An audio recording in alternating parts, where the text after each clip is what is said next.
നമസ്കാരം. കർക്കിടക മാസത്തിലെ നാലമ്പല ദർശനം. ഹിന്ദുമത വിശ്വാസികൾക്ക് കർക്കിടകത്തിലെ നാലമ്പല ദർശനം ഒഴിച്ചുകൂടാൻ പറ്റാത്ത സംഗതിയാണ്. നാലമ്പല ദർശനം പുണ്യമാണെന്ന് എല്ലാ ഹിന്ദു വിശ്വാസികളും വിശ്വസിച്ചു പോരുന്നു. ഐതിഹ്യം: ശ്രീകൃഷ്ണ ഭഗവാൻ ദ്വാരകയിൽ വെച്ച് പൂജിച്ചിരുന്ന 4 ദാശരഥി വിഗ്രഹങ്ങൾ ദ്വാരക കടലിലെടുത്തതിനെ തുടർന്ന് കടലിൽ ഒഴുകി നടക്കുന്നതായി വാകേൽ കൈമൾക്ക് സ്വപ്നദർശനമുണ്ടായി. കടലിൽ മീൻ പിടിക്കാൻ പോയ അരയന്മാരുടെ വലയിൽ കുടുങ്ങിയ വിഗ്രഹങ്ങൾ അവർ കൈമളുടെ കൈകളിൽ എത്തിച്ചു. നാട്ടുപ്രമാണിയായിരുന്ന വാകേൽ കൈമൾ ജ്യോതിഷികളുമായി കൂടിയാലോചിച്ച് വിഗ്രഹങ്ങൾ പ്രതിഷ്ഠിക്കാനുള്ള സ്ഥലവും സമയവും കണ്ടെത്തി. ജ്യോതിഷ പണ്ഡിതന്മാരുടെ തീരുമാനപ്രകാരം ശ്രീരാമനെ തൃപ്പയാറിലും ഭരതനെ ഇരിങ്ങാലക്കുടയിലും ലക്ഷ്മണനെ തിരുമുഴിക്കുളത്തും ശത്രുഘ്നനെ പായമ്മലും പ്രതിഷ്ഠിച്ചു. അങ്ങനെ പ്രസിദ്ധമായ 4 വൈഷ്ണവ ക്ഷേത്രങ്ങൾ ഉണ്ടായി.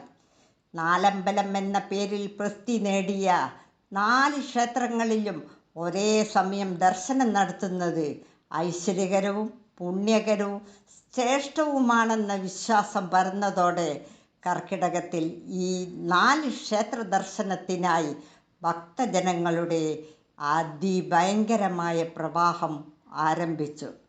തൃപ്പയാർ ശ്രീരാമസ്വാമി. മഹാഭാരത യുദ്ധം കഴിഞ്ഞ് 36 വർഷം കഴിഞ്ഞപ്പോൾ യാദവ വംശം നശിക്കുകയും ദ്വാരകാപുരി കടലിൽ മുങ്ങിപ്പോവുകയും ചെയ്തു. ദ്വാരകാധിപതിയായ ശ്രീകൃഷ്ണൻ വെച്ച് ആരാധിച്ചിരുന്ന പുണ്യവിഗ്രഹമാണ് തൃപ്പയാറിലുള്ളത്. ആര്യന്മാർ ഭക്തിപൂർവം കൈമൾക്ക് സമർപ്പിച്ച സർവ്വ ഐശ്വര്യങ്ങൾ നിറഞ്ഞ കൃഷ്ണശിലകളിൽ ആദ്യ പ്രതിഷ്ഠ നടത്തിയത് ശ്രീരാമനെയാണ്.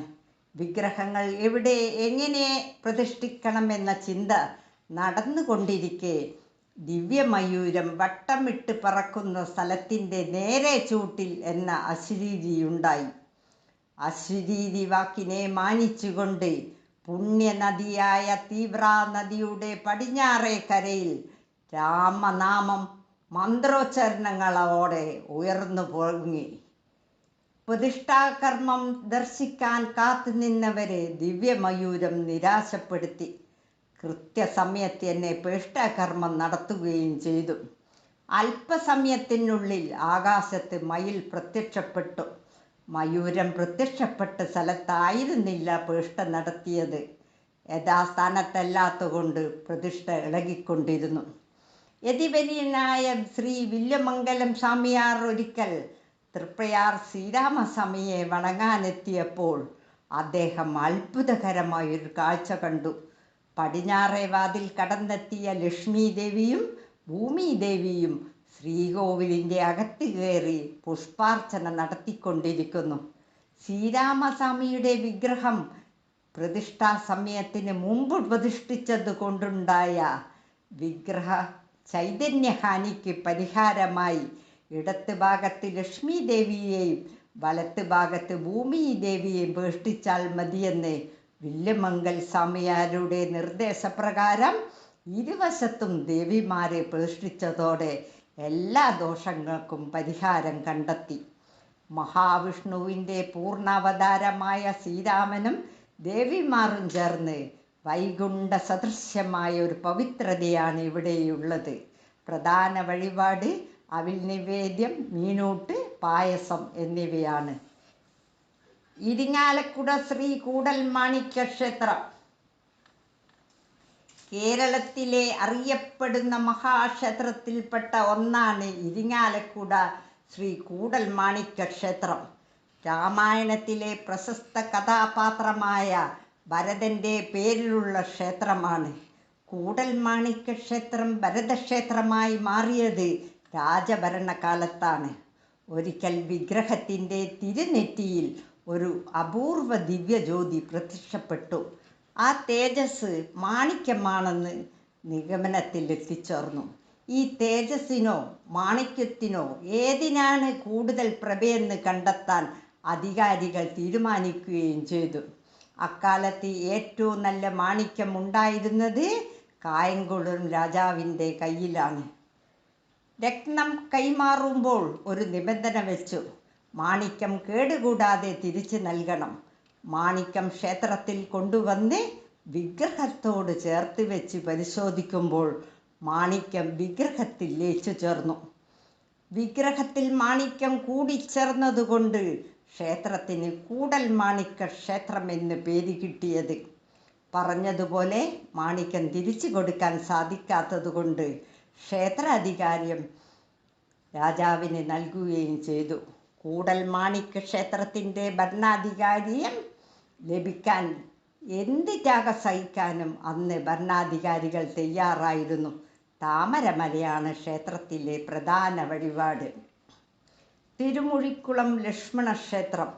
പണ്ടുകാലത്ത് തിരുമുഴിക്കുളം ദേശം വലിയൊരു കാട്ടുപ്രദേശമായിരുന്നു. വിഖ്യാതനായ ഹരിതമഹർഷി വളരെ കാലം ഇവിടെ തപസ് ചെയ്തിരുന്നു. വൈഷ്ണവ സന്യാസിയുടെ കൊടും തപസ്സിൽ സംപ്രീതനായ ഭഗവാൻ മഹാവിഷ്ണു നദിക്കരയിൽ വെച്ച് മഹർഷിക്ക് ദർശനം നൽകി. കലികാല ദുരിതങ്ങളിൽ പെട്ടുഴലുന്ന സാമാന്യ ജനങ്ങളുടെ ആത്മശാന്തിക്കും മോക്ഷത്തിനും അനുഷ്ഠിക്കേണ്ട കർമ്മങ്ങൾ വേദസാര രൂപത്തിൽ മഹർഷിക്ക് കിട്ടിയത് ഇവിടെ വെച്ചായിരുന്നു. വിഷ്ണു ഭഗവാന്റെ തിരുമൊഴി ഉണ്ടായ സ്ഥലത്തിന് തിരുമുഴിക്കുളം എന്ന പേരുണ്ടായി. ക്ഷീപ്രപ്രസാദിയാണ് തിരുമുഴിക്കുളത്തിലുള്ള ലക്ഷ്മണസ്വാമി. ആത്മാർത്ഥതയില്ലാത്ത ഭക്തന്മാർക്ക് കഠിന പരീക്ഷണങ്ങൾക്ക് ശേഷം മാത്രമേ ഭഗവത് ദർശനം കൊടുക്കുകയുള്ളൂ. ഭഗവാനെ തൊഴുത് കദളിപ്പഴം, പാൽപ്പായസം, തിരുവോണമൂട്ട് എന്നിവ കഴിച്ച് പ്രാർത്ഥിച്ചാൽ സന്താനലബ്ധി, ആരോഗ്യ സൗഖ്യം, സർപ്പദോഷ നിവാരണം എന്നീ സദ്ബലങ്ങൾ ഉണ്ടാവും. പായമ്മൽ ശത്രുഘ്ന ക്ഷേത്രം. ശ്രീകൃഷ്ണ ഭഗവാൻ ദ്വാരകയിൽ വെച്ച് പൂജിച്ചിരുന്ന 4 ചതുർബാഹു വിഗ്രഹങ്ങളിൽ ഏറ്റവും ചെറിയ വിഗ്രഹമാണ് ഇവിടെ പ്രതിഷ്ഠിച്ചത്. ലവണാസുരൻ്റെ അക്രമത്തിൽ നിന്ന് രാജ്യത്തെ രക്ഷിച്ചത് മഹാവിഷ്ണുവിൻ്റെ അംശാവതാരമായ ശത്രുഘ്നനാണ്.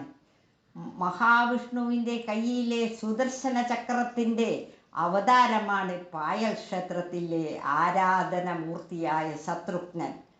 ഏറ്റവും പ്രധാനപ്പെട്ട വഴിപാടാണ് സുദർശന പുഷ്പാഞ്ജലി.